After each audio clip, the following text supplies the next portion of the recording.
नमस्कार, मैं हूं पवन त्यागी।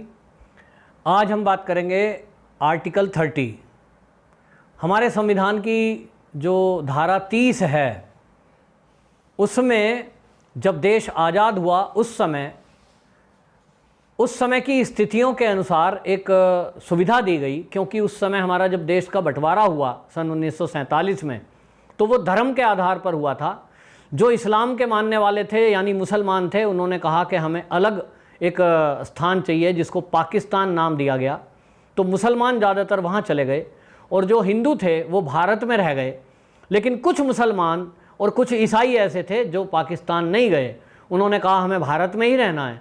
इसलिए जवाहरलाल नेहरू ने संविधान में एक धारा डलवाई, धारा 30। उस धारा 30 में ये एक सुविधा दी गई अल्पसंख्यक समुदायों को कि आप जो है इस देश में रहते हुए आपको ये छूट होगी कि आप अपने स्कूल खुद चला सकते हैं और उसमें अपनी धर्म की पुस्तकें भी पढ़ा सकते हैं, अपना धर्म प्रचार कर सकते हैं, आपको सरकार से भी मदद दी जाएगी। तो धारा 30 इसलिए डाल दी गई और उस धारा 30 में ये प्रावधान किया गया कि धारा 30 के तहत कोई भी 5 आदमी एक समिति बना सकते हैं और समिति बना करके वो, मान लीजिए उदाहरण के लिए, यदि कोई 5 ऐसे मुसलमान हैं, इस्लाम के मानने वाले हैं, कि वो 5 लोग एक समिति बनाते हैं विद्यालय की और फिर उसमें रजिस्टर कराते हैं सरकार से। उस रजिस्ट्रेशन के बाद सरकार उनको फंड मुहैया कराती है स्कूल चलाने के लिए, स्कूल बनाने के लिए, और आगे फीस वगैरह की व्यवस्थाओं में भी उसको फंड मिलता है अल्पसंख्यक मंत्रालय के अधीन। अब ये धारा 30 राज्य सरकारों से ये कहती है कि आप फंड मुहैया कराएंगे। राज्य सरकार इन अल्पसंख्यक विद्यालय को चलाने के लिए फंड देगी, लेकिन इसमें धारा में रखा गया है कि कोई भी सरकार इनके काम में दखल नहीं देगी। माने आप सरकार पैसा तो देगी, उसमें नियुक्ति में कोई दखल अंदाजी नहीं होगी। मदरसों के अंदर वो जो टीचर रखे जाएंगे वो उस कमेटी तय करेगी कि किसको रखना है। इसी तरह जो बच्चे एडमिशन लेंगे उन बच्चों पर भी किसी प्रकार की बंदिश सरकार की तरफ से नहीं होगी। ये धारा 30 में लिखा गया है। और इसीलिए जो अन्य विद्यालयों में 25% गरीबों के लिए आरक्षित सीटें रखी जाती हैं, इन अल्पसंख्यक विद्यालय में, माने ईसाइयों की चर्च के माध्यम से चलने वाले मिशन स्कूल और इन्हीं मदरसों में जो कि इस्लाम धर्म के मानने वाले मदरसे चलाते हैं, इन मदरसों में गरीबों के लिए कोई सीट आरक्षित नहीं है। इसी में धारा 30(1)(a) वो कहती है, जो और भी खतरनाक है, कि इस देश में SC, ST, OBC यानी दलितों को जो आरक्षण नौकरियों में और स्कूल के एडमिशन में बाकी किसी संस्थानों में है, वो इन अल्पसंख्यक विद्यालयों में नहीं होगा। माने आप SC, ST, OBC का जातिगत आधार पर सरकार ने जो आरक्षण की सुविधा उन्हें दी है, वो मदरसों में एडमिशन नहीं हो सकता।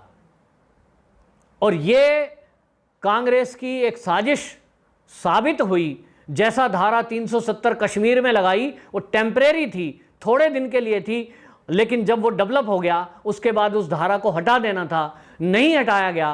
परिणाम हम सबके सामने है कि वहाँ ना तो कोई सरकारी नौकरी प्राप्त कर सकता था कश्मीर के अंदर, ना कोई प्लॉट ले सकता था भारत के अन्य हिस्से में रहने वाला, और इसलिए वहाँ एक विशेष वर्ग के लिए ही वो हो गया, जिसमें पाकिस्तान ने बाद में घुसपैठ करके हमारा कुछ भाग कब्जा भी लिया POK का। उसके बाद आतंकवाद वहाँ पनपने लगा।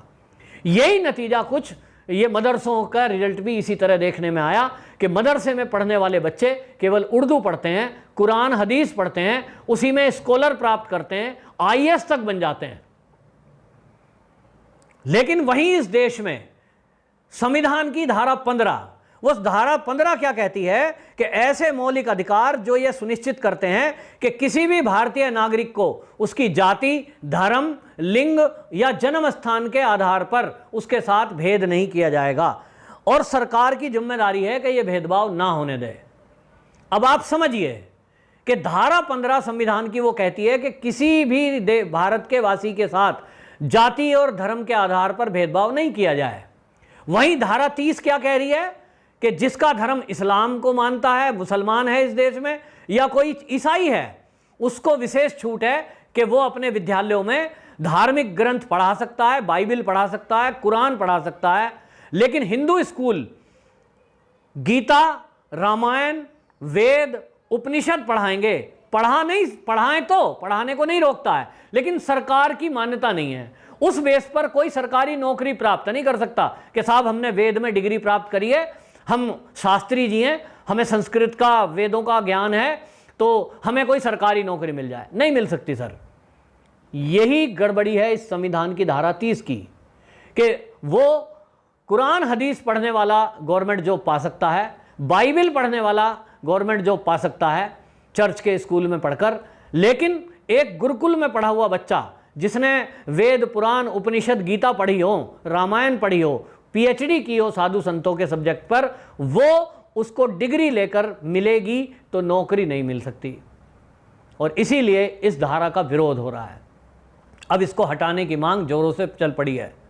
कल कैलाश विजयवर्गीय जो राष्ट्रीय सचिव हैं भाजपा के, उन्होंने भी ट्वीट करते हुए कहा है कि ये जो धारा है, धारा 15 का उल्लंघन करती है, समानता के अधिकारों का उल्लंघन है, क्योंकि जब इस देश में संविधान कहता है कि सभी धर्म समान हैं, तो उनको समानता का अधिकार होना चाहिए। अगर एक कुरान हदीस पढ़ा करके और कोई डिग्री प्राप्त कर सकता है और आईएएस बन सकता है, तो फिर गीता को पढ़कर भी कोई आईएएस क्यों नहीं बना? क्योंकि कांग्रेस ने 70 साल में इस संविधान में संशोधन नहीं किया या इस धारा को खत्म नहीं किया। करना तो खत्म था, नहीं किया। गुरुकुलों को मान्यता देनी थी, नहीं दी। तो ये हम हिंदुओं के साथ भी कांग्रेस ने एक साजिश की, ये एक भेदभाव किया जिसका विरोध होने लगा है। लेकिन कांग्रेस को देखिए कि कांग्रेस के मिश्रा ट्वीट करते हैं और कैलाश विजयवर्गीय को कोट करते हुए वो क्या कह रहे हैं कि ये बीजेपी जो है इस समय में, कोरोना के टाइम में, नफरत का वायरस फैला रही है। कांग्रेस से तो यही उम्मीद थी कि देशभक्ति की जब भी कोई बात होगी, जब भी कोई हिंदू हित की बात होगी, हमारे देश की संस्कृति की बात होगी, कहीं राम मंदिर की हम बात करेंगे, क्योंकि हमारे देश की विरासत है, वो हमारे हिंदुओं की पहचान है, तभी वो चोट करेंगे। क्यों करते हैं ये आप सब जानते हैं। लेकिन अब हमें देखना है कि हमें क्या करना है। धारा 30 इसलिए हम नहीं हटवाना चाहते कि हम किसी की कुरान हदीस पढ़ने को रोकना चाहते हैं। पढ़ाइए शौक से, लेकिन क्या भारत सरकार ये डालेगी इसमें कि गुरुकुल भी इस देश में खुलेंगे और उन गुरुकुलों में गीता, रामायण पढ़ाई जाएगी, वेद पढ़ाए जाएंगे, उपनिषद पढ़ाए जाएंगे, और उसमें भी जब डिग्रियां मिलेंगी, उन डिग्रियों से आपको गवर्नमेंट जॉब मिल सकती है, आप आईएएस बन सकते हैं। या तो ये डालिए या तो धारा 30 को खत्म करिए। किसी भी मदरसे को सरकारी मदद नहीं मिलेगी। आप कुरान हदीस पढ़ाओ, बिल्कुल आपत्ति नहीं है। आप चर्च के विद्यालयों में बाइबल पढ़ाओ, ये ईसाइयों को छूट है, लेकिन गवर्नमेंट उनको पैसा क्यों दे जब उस स्कूलों में सरकार का हस्तक्षेप नहीं है? धारा 30 कहती है कि उन विद्यालय में गवर्नमेंट का कोई हस्तक्षेप नहीं है। ना तो वहां टीचर नियुक्ति कर सकती है गवर्नमेंट अपनी मर्जी से, कोई पार्शलिटी करे तो करे धर्म के आधार पर। अब आप देखिए, मदरसे के अंदर अगर टीचर की वैकेंसी निकलती है तो उसमें कौन जाएगा? जिनको कुरान हदीस का ज्ञान होगा, जिसको उर्दू लिखनी और बोलनी आती होगी, जो उर्दू पढ़ सकता है। क्या कोई मुसलमान के अलावा इस देश में मदरसे के अंदर एडमिशन पा सकता है? जी, पा तो सकता है, लेकिन उसे कुरान हदीस पढ़नी होगी। बंगाल के अंदर आप देखिए यही हो रहा है कि 90% बच्चे वहां मुसलमानों के हैं मदरसों में, वो पढ़ते हैं, लेकिन 10% बच्चे जो हिंदुओं के हैं उनको भी कुरान हदीस पढ़नी पड़ रही है। ऐसा एक भी गुरुकुल नहीं है जहां कहीं गीता, रामायण और वेद मुसलमान या ईसाई पढ़ रहे हो। क्यों पढ़ेंगे? पहली बात तो उससे नौकरी नहीं मिलनी। ज्ञान प्राप्त करने के लिए कोई पढ़ता है तो वो पढ़े, उसमें विद्यालय जाने की भी जरूरत नहीं है। तो ये मेरा देश, ये संविधान की धारा 30, ये हिंदुओं के साथ अभी तक अन्याय और अत्याचार है, इनको शोषण किया गया है इनका, हिंदुओं का, और इसलिए इस धारा को तुरंत समाप्त होना चाहिए। आप देखिए, इस पर एक फिल्म भी बन रही है, आयुष्मान खुराना की फिल्म बन चुकी है। उसका ट्रेलर जब आया, पूरे देश में इसका विरोध एक राजनीति के तहत किया जा रहा है। कांग्रेस उस विरोध को लीड कर रही है।